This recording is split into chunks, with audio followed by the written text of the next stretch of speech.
राजकारणासाठी मुसलमानांनी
बोर्ड नीचे लो नीचे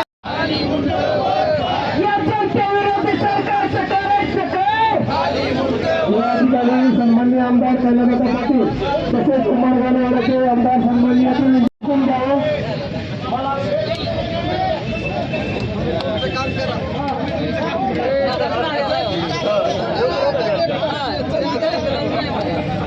भ्रष्टाचारी मंत्री, रमी खेळणारे मंत्री, जादूटोणा मंत्रिपदासाठी जादूटोणा करणारे मंत्री आणि अनेक भ्रष्टाचारी आमदार यांच्या विरोधामध्ये शिवसेना उद्धव बाळासाहेब ठाकरे पक्षाच्या वतीनं या ठिकाणी जन आक्रोश मोर्चाचं आयोजन करण्यात आलेलं आहे। या सगळ्या मंत्र्यांचे भ्रष्टाचार उघड होत असताना मंत्रिमंडळातील प्रमुख जे आहेत, मुख्यमंत्री हे या मंत्र्यावर कारवाई करण्यासाठी हतबल आहेत। हे या ठिकाणी आपण गेली काही महिने आपण पाहतो आहोत। शेतकऱ्यांच्या विरोधी बोलणारे मंत्री असतील, मंत्रिमंडळामध्ये रमी खेळत बसणारे मंत्रिमंडळ असतील, त्यांना खेळता चांगलं येतं म्हणून क्रीडा मंत्री केले आणि महाराष्ट्रातल्या राजकारणातील अतिशय दुर्दैवी ती घटना आहे। माजी मंत्री आर.आर. रामा पाटील यांनी डान्स बारवर बंदी आणली आणि त्याच खात्याचे राज्यमंत्री असणारे आज त्यांच्या मातोश्रीच्या नावावर डान्स बार चालवतात। ही अतिशय धिक्काराची गोष्ट आहे। आपण या ठिकाणी सर्वांच्या माध्यमातून या सगळ्याचा निषेध मुख्यमंत्र्यांपर्यंत पोहोचवण्यासाठी जन आक्रोश मोर्चाचं नियोजन या ठिकाणी केलेलं आहे।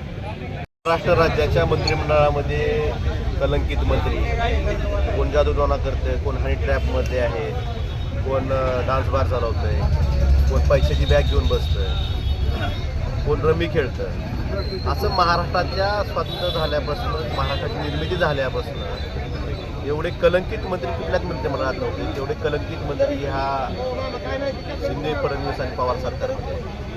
त्या मंत्र्यांचं खरं रूप म्हणजे महाराष्ट्र सुद्धा ओशाळ आहे।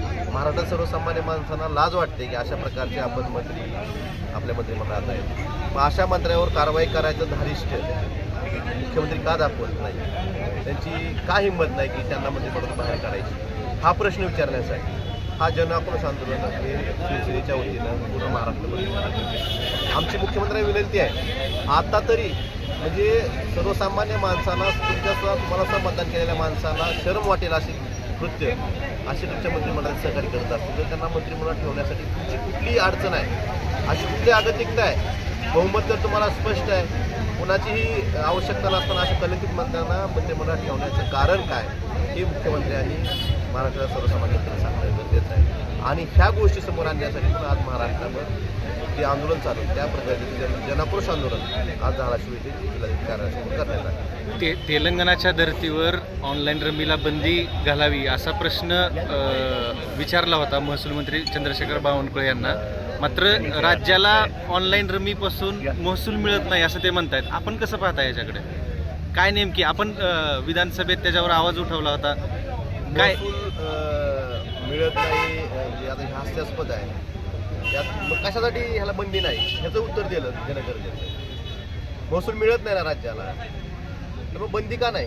तेलंगणासारखं राज्य घालतात, सिक्कीमसारखं राज्य बंदी घालतात, मग महाराष्ट्रात बंदी का घातली जात नाही? आता कारण महसूल मंत्र्यांनी द्यावं तर सरकारनं द्यावं. एका बाजूला राज्य सरकार म्हणतं केंद्राच्या अधिकारातला आहे, केंद्र सरकार म्हणतं राज्याचा अधिकार आहे. तेलंगणासारखं राज्य त्यांनी कसा कायदा आणला याचा अभ्यास करणं गरजेचं आहे ना. आणि महसूल मिळत नाही तर बंदी का नाही हाही प्रश्न सर्वसामान्यांना पडतो. मग सर्वसामान्य कुटुंब उद्ध्वस्त होण्याची तुम्ही अजून किती उद्ध्वस्त वाट बघणार आहे? काही योग्य आहे म्हणजे ऑनलाईन गेम ह्या तुमच्या महसूल तर मिळत नाही म्हणतात तुम्ही मंत्र्यांचं. तुम्ही सांगितलं की मंत्री म्हणतात महसूल मिळत नाही, मग महाराष्ट्र राज्यात का चालू आहे ह्याचं उत्तर सरकारनं देणं गरजेचं आहे.